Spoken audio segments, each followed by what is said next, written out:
effect. We know it won't get taken up in the Senate, and help us secure this border so that we can get on with the work of the people here in the People's House. Yes, sir. This question's for Ms. Cheney, actually. You say there's been a ramp up in the rhetoric and the vitriol here. We've been through 2 years of the president using some pretty foul language and rhetoric and vitriol. Republicans oftentimes have been criticized for not calling him out. Isn't this just another flavor of that from the other party?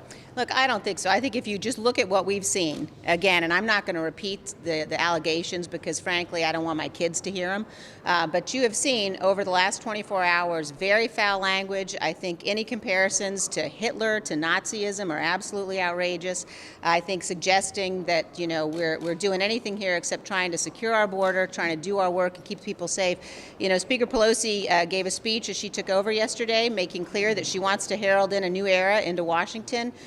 We'd like to hope that that new era includes getting substantive work done for the American people, and in particular, securing the border and making sure that we're protecting the security of the nation. Mr. Leader? Yes, sir. When you guys were in the majority just a short time ago, you passed a bill here in the House, set down the House marker, send it to the Senate, say it's on the onus for the Senate to open up government or do whatever was next.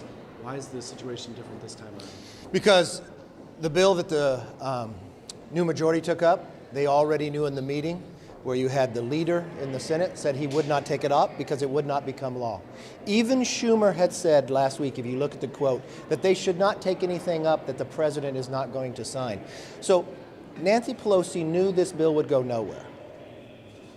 We knew from in that meeting that we could not come to any conclusion or get a compromise based upon that she had to have a speaker vote. So now we have waited, but government has had to be shut down for this. Now we'll meet today. I hope they're going to be serious in this meeting, much different than they were in the last meeting. I wish we could have stayed here this weekend and solved it.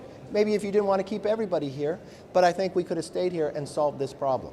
It would not take a long time. We know where the differences lie, and we know how to find compromise. We've done it many times before, and that's why the president's having another meeting. Yes. Speaker Pelosi just said at an MSNBC town hall that she thinks that comments like these by Congressman Tlaib consolidate President Trump's base. She doesn't agree with the language, but it consolidates his base. Do you agree with that? Did she support the language, or did you say that was the wrong language? Did she talk to her new member about it?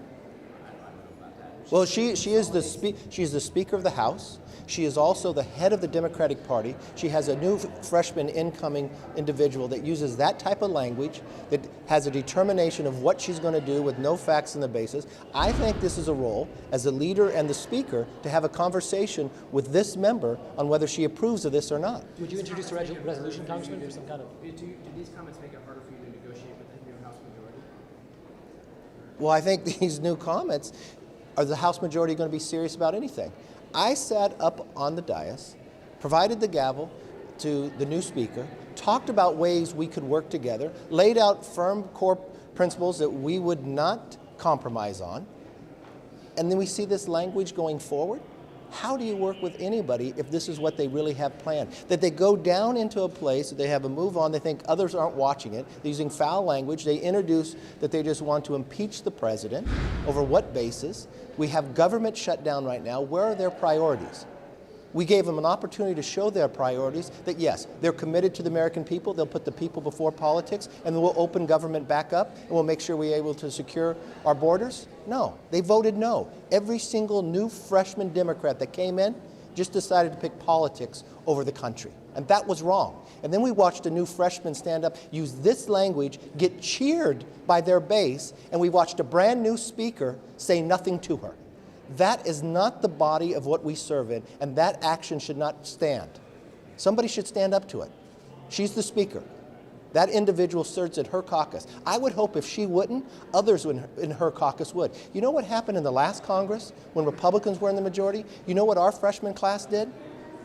They put a resolution together to actually work with one another, to not use foul language. And they got almost every single freshman to sign on to it. This is the difference with this new Congress, and it's wrong. With all due respect, though, the president not too long ago referred to a woman as horseface. Who within your caucus called out the president for that type of language?